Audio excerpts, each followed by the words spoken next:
جو پکا سچا مومن مسلم کسے کہتے ہیں؟ مومن ڈیفینیشن کیا ہے، تعریف کیا ہے؟ آئیے رسول محتشم علیہ السلام کی حدیث پاک ہے، المسلم من سالم المسلمون من یدہ ولسانہ والمؤمن من امنہ الناس فی اموالہم ودمائہم۔ سرکار علیہ السلام نے خود بتا دیا کہ او اپنے آپ کو مسلمان کہلانے والو، او اپنے آپ کو مومن کہلانے والو، ذرا سنو مومن کون ہے، متناولا مومن کون ہے، مسلم کون ہے؟ اے زہرا کے بابا جان بتائیے، ہم کھلے دل سے سنیں گے، اس پہ عمل کریں گے۔ میرے آقا علیہ السلام نے فرمایا المسلم من سالم المسلمون من یدہ ولسانہ۔ مسلمان تو وہ ہے جس کے ہاتھ اور زبان سے دوسرے محفوظ ہوں، جس کے ہاتھ سے دوسرے محفوظ ہوں، یعنی ان کا ہاتھ نہ چروائے، اپنے ڈیرے پہ بیٹھ کے لوگوں کی ڈکیتی اور چوری نہ کروائے، اپنے ہاتھ سے کسی کی عزت نہ لوٹے، اپنا ہاتھ ناجائز کسی پہ نہ اٹھائے، غریبوں کو نہ ستائے، اس سے مال کسی کا نہ لوٹے کھسوٹے، ناجائز چیزیں اس ہاتھ سے نہ پکڑے، اور زبان سے جناب اللہ محفوظ ہوں۔ اس کا مطلب یہ ہے کسی کی چغلی نہ کرے، کسی کی غیبت نہ کرے، کسی کا گلہ نہ کرے، کسی کی عزت کے خلاف گندی زبان استعمال نہ کرے، اپنے ڈیرے پہ بیٹھ کر کسی غریب کی پگڑی نہ اٹھا لے۔ میرے مصطفیٰ کریم نے فرمایا جس کے زبان اور ہاتھ سے دوسرے محفوظ ہوں اس کو کہتے ہیں مسلم۔ تیرا ہاتھ ہی برائی تو چلے، تیری زبان ہی برائی تو چلے، باتی آکے میں مسلمان ہوں، ایسا ہو سکتا نہیں۔ میرے آقا نے فرمایا مومن کون ہے؟ المومن من امنہ الناس۔ مومن وہ ہے جس سے لوگوں کا مال اور جان، لوگوں کا مال اور جان محفوظ ہو۔ ڈاکہ نہیں ڈالتا کہ مومن کا مسلمان ہے، قتل ناحق نہیں کرتا کیونکہ مومن کی جان ہے، لیکن یہ غنڈہ گردی کرنے کے لیے کبھی کسی کو بلا لیتا ہے، کبھی کسی کو ڈنڈے مرواتا ہے، کسی کو سزا دلواتا ہے۔ میرے حبیب نے فرمایا او تو مومن نہیں ہو سکتا، تو مسلم نہیں ہو سکتا، مسلم تب ہوگا جب تیرے ہاتھ سے لوگوں کے جناب والا عزتیں محفوظ ہوں گی، تیری زبان سے مسلمان محفوظ ہوں گے۔ مومن تب ہوگا جب تیرے سے لوگوں کا مال بھی محفوظ ہو، لوگوں کی جان بھی محفوظ ہو۔ کام کرے ڈون یہ تو جتنے بھی مولوی بیٹھن کسے مکتبہ فکر دے، کان کھول کے سن گنو، قوم کو برباد نہ کرو۔ صرف آکے تھا مسائب نہیں پڑھنے، صرف آکے تھا واقعے نہیں سناونے۔ ایک قوم بڑی ستھری قوم ہے، اس نے رب دا قرآن سنو، محمد عربی دا فرمان سنو۔ سبحان اللہ۔ یہ لوگ قرآن حدیث کے پیاسے ہیں، یہ کسی کی غلط بیانی سننا پسند نہیں کرتے۔ ان کے سامنے رسول اللہ صلی اللہ علیہ وسلم کا دین خالص رکھو، رب کا قرآن پڑھ کے دکھاؤ ان کو۔ خدا کی قسم جتنے یہ راضی ہوتے ہیں کوئی راضی ہوتا ہی نہیں۔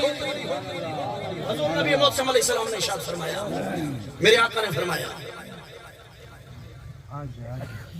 ایک دن میں غمگین بیٹھا تھا، جبریل امین حاضر ہوئے، عرض کیا مالی اراک مغموما حزینا۔ سونے خیر تو ہے مونچھا بیٹھے ہیں، نہیں سمجھ آ رہی؟ خیر تو ہے، مغموم ہے، پریشان ہے، وجہ کیا ہے؟ سرکار دو عالم شفیع معظم علیہ السلام نے ارشاد فرمایا فی امر اہلی و فی امر امتی، اے جبریل میں اپنی امت کے معاملے میں پریشان ہوں۔ امتی ذرا دیکھ تو صحیح، مدینہ کی دھرتی ہے، دنیا میں جن کا نظام اور پروگرام اور مشن تیزی کے ساتھ پھیل رہا ہے، وہ نبی غمگین ہوتا ہے تو تیرے لیے ہوتا ہے۔ سرکار نے فرمایا میں اپنی امت کے بارے میں غمگین ہوں، پریشان ہوں۔ جبریل امین نے پھر سوال کیا، اے اللہ کے رسول آپ کی امت کے گروہ ہیں دو، ایک ہیں اہل دعوت، ایک ہیں اہل اجابت۔ اہل اجابت وہ ہیں جنہوں نے کلمہ پڑھ لیا، اور اہل دعوت وہ ہیں جنہوں نے کلمہ نہیں پڑھا۔ میں منہ چھاتا ہی نہ کلمے والے واسطے، میں ان کے متعلق غمگین ہوں جنہوں نے کلمہ پڑھا، توحید کو مانا، رسالت کو مانا، میں ان کے متعلق پریشان ہوں۔ جبریل امین نے عرض کیا اے اللہ کے پیارے رسول پریشان نہ ہو۔ اخذ بیدی فاقامنی علی قبر بنی ام سلمہ، بنی سلمہ۔ سرکار فرماتے جبریل امین نے میرا ہاتھ پکڑا اور عرض کرنے لگے اے اللہ کے رسول ادھر چلیے۔ قبرستان سامنے تھا، قبرستان میں مجھے لے گئے۔ فضرب جناح الایمن علی قبر، جبریل امین نے اپنا دایاں پر قبر پہ مارا۔ فقام رجل مبید الوجہ وهو یقول لا الہ الا اللہ محمد الرسول اللہ۔ جبریل امین نے قبر پہ پار مارا، قبر سے بندہ نکلا، چہرہ 14ویں کی رات کی طرح چمک رہا تھا، زبان پہ ترانہ توحید کا تھا، لا الہ الا اللہ محمد الرسول اللہ۔ عرض کیا ہے اللہ کے رسول دیکھ لیا؟ سرکار نے فرمایا ہاں دیکھ لیا۔ جناب جبریل امین نے عرض کیا، فرمایا او قبر سے باہر نکلنے والے اٹھ، واپس لوٹ جا۔ فآدھا کما کان، واپس لوٹ گیا جس طرح پہلے تھا، قبر بند ہو گئی۔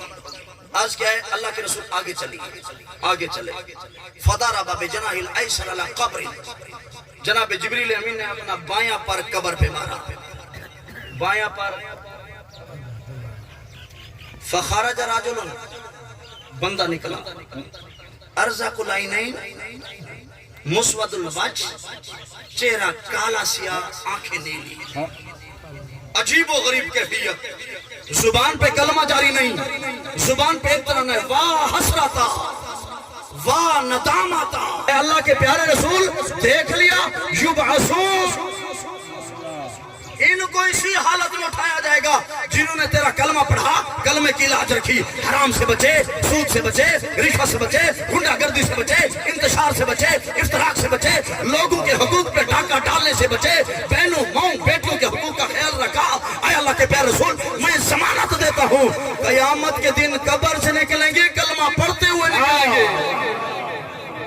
نکاح ہٹا نہیں سکتا تھا، لیکن جب محمد عربی کا گستاخ بنا، دین کے نظام کو نہ مارا، نہ مانا، رب نے فرمایا تبت یدا ابی لہب وتب، اوے ابی لہب ایسا رشتے نہیں لے دے، تیرے دوئے ہاتھ ٹوٹ پاوے، تو مصطفیٰ کریم کا دشمن بن گیا۔